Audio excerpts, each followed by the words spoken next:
be telling the story is the actor I am pointing to. Now, as soon as I pull my hand away, that actor has to stop speaking. Mid-word, mid-sentence, doesn't matter. They have to stop because the next actor I point to then has to pick up the story exactly where the other actor left off. So we have the unicorn. Please give our storyteller a round of applause.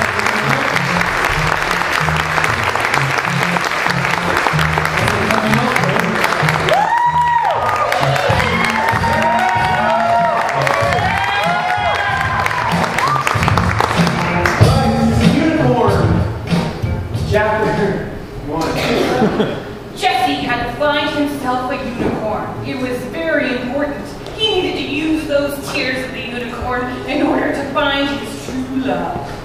His true love's name was Jenny. She didn't like unicorns or horses.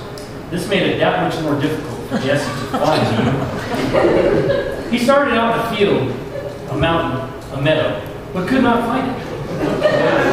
Unicorns are very elaborate creatures. A lot to them. It's not well known. Jesse needed these tears desperately.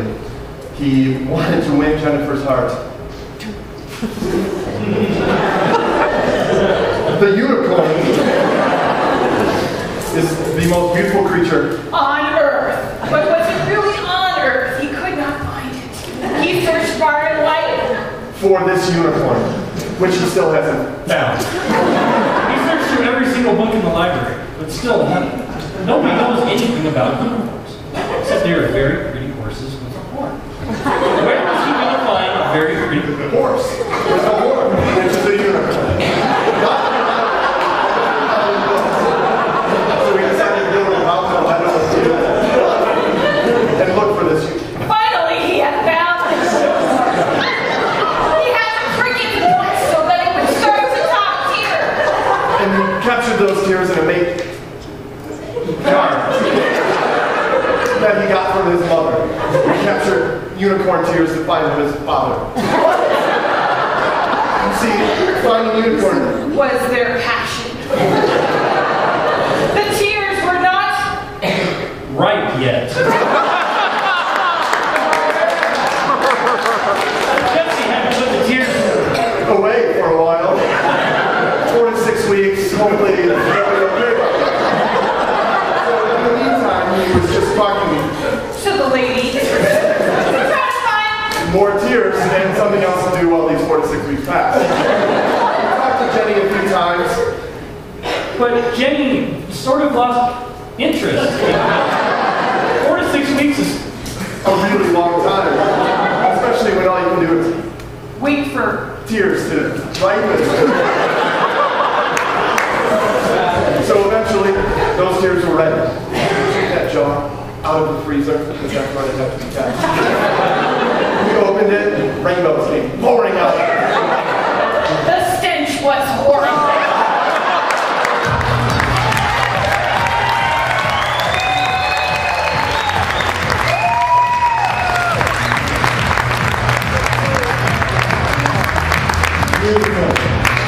There's still another story to go tonight, so just be ready. So we're doing dialogue papers again for the other 3 actors. Let me see, what is something you hope to do over the summer? What was this? Yeah, where would you like to vacation? The Bahamas. All right. Vacation in the Bahamas is your suggestion. Now, just like before, we have Curly's out over the stage here, and they somehow have to make sense of all these lines. Was that? Okay, I'll take those. All right, thank you very much. All right, so we have vacation in the Bahamas. Oh, we got more. Sorry.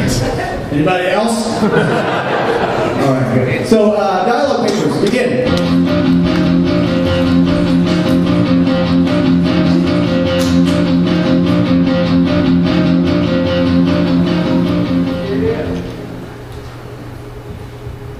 Honey, yes. I have some bad news. What? Is it about our vacation? I'm so excited. About that. Our people are great at the bank, but they just won't give us the money. I'm so sorry.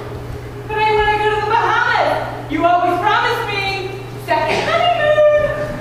I know, have his poster of the Bahamas in hopes that it'll be good enough. I want some poster. We've talked about this. In fact, I love it. It's a great idea. We're not going to go in. Your decision. So the poster's a good idea. No, we're not. There's plenty of days on it that you can pick and choose to take me to the Bahamas. I deserve it. Not that again. Please don't start that again. Always on my back about doing things that I can't do. They won't give us the money. I'm sorry. Maybe we can make a trip here at home where you make it look like the Bahamas. I mean, what do tigers dream of when they take a little tiger swim? Be creative here. Get a palm tree. Rub some suntan lotion on me. Mommy, Daddy, are we going to the Bahamas? Look what you're doing to Timmy. Timmy, What, Dad? your mother has something to tell you. Your father has ruined everything and is not going to the Bahamas.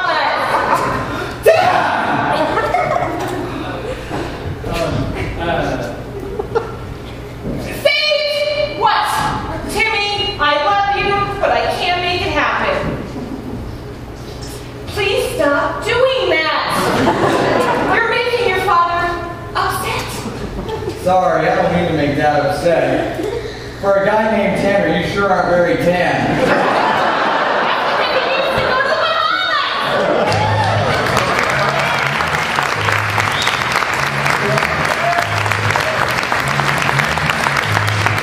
Very nice. All right. So you're in luck. We actually have two experts tonight on a particular topic. What topic would you love to learn more about tonight? NFL lockout. What?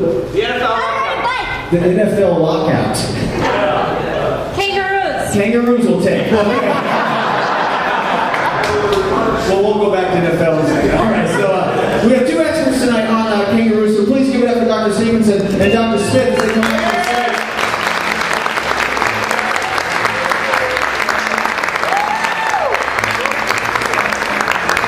All right, well, we're almost all. There we go. Okay, very good. So Dr. Stevenson and Dr. Smith are actually going to get into a bit of a debate about kangaroos based on the questions that they get from you all. So, anybody, question on kangaroos? What? How much do they weigh? I like that. What's the average weight of a kangaroo? We'll start with you. Enormous. Wait. Is Typical. In. kangaroos. Okay, thank you. Could you be a little more specific? At 145 Kilograms. they are. Big. Well, I tell you, they know a ton. All right. So, what's another question? How do they taste? Well, we won't go there. Well, what was that? What? Is there any rare colors of them? What are the colors of kangaroos? Over here. Kangaroos typically come from the ground, so they use brown as their color.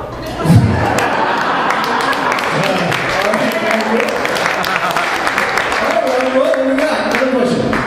Can they box? Can they box? pugilism, Exists. In kangaroos So, they can box. But you disagree. Yes. Tell me why. We disgusted, and decided they can't.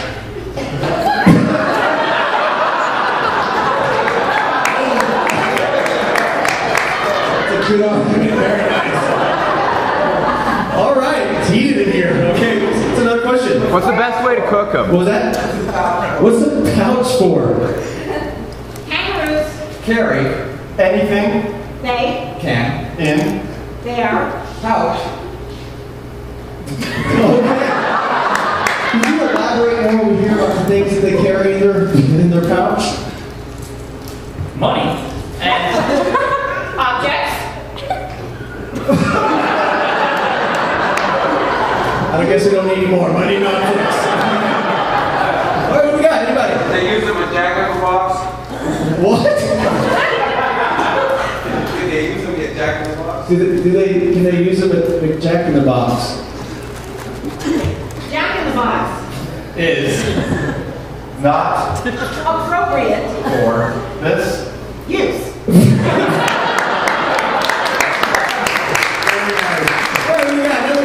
What do they eat? Kangaroos sleep. What? Where do kangaroos sleep? Oh, good. Okay, where do kangaroos sleep? At the Desert. You want to get more detail about that,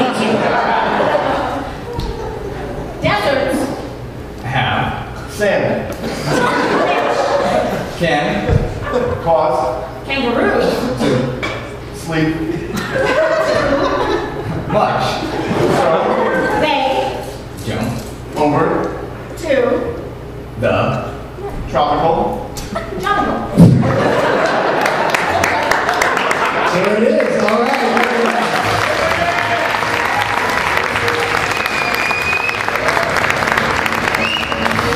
Good, okay.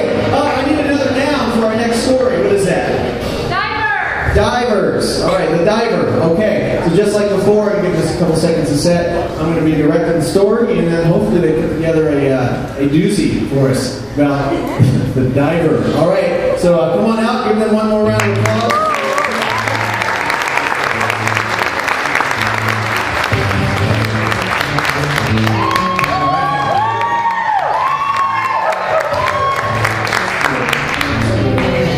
There we go. All right. So the diver. You guys ready? Chapter 1. The diver likes to dive, but he only likes to dive for pearls and treasure. He needs as much treasure, as much pearls as he can find so he can be rich and famous and win the affection of everybody out there.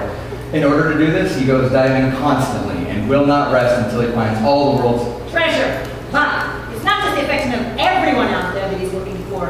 It is the love of his life, Jenny, who happens to be a bit of a gold digger. And so he dives every week. Again, and every single weekday as well to search for that treasure and to win the affections of Jenny. But unfortunately, there is a snag. He gets caught underneath one pearl one day while diving. He panics. Well, luckily he's able to get free. But now he knows that it is too late and that he must cope with the fact that Jenny will never love him. And she has announced her engagement to another man who is a billionaire. So this encourages him. He says, I will not let a billionaire stop me from getting my treasure and my woman. So of course he goes diving again, even though he's retired and said he would never do it again.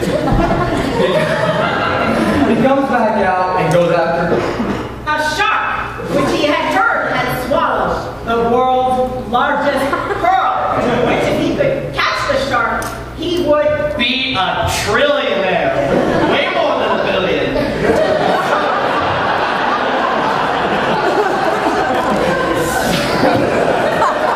So he wants to be a trillionaire. And so, first, kills the shark with his harpoon that he found at the bottom of the ocean. And he grabs that shark and carries it out of the ocean and lays it upon a beach so that Jenny could see it and know how much he loves her and the pearl. Jenny's eyes grow larger than ever before and she sees this mystical light gleaming out of the shark's mouth. And he knows that he will snatch her from the billionaire and he will live happily ever after. Unfortunately, the shark was not actually dead. It slipped off of the beach and escaped. So he had to come up with a new plan. So he got a boat and chased after that shark and went after him again. It sounds like a Moby Dick, doesn't it? Same type thing. He needed this pearl. But it turned out that the shark had vomited up the pearl and he found it on the bottom of the ocean's tide.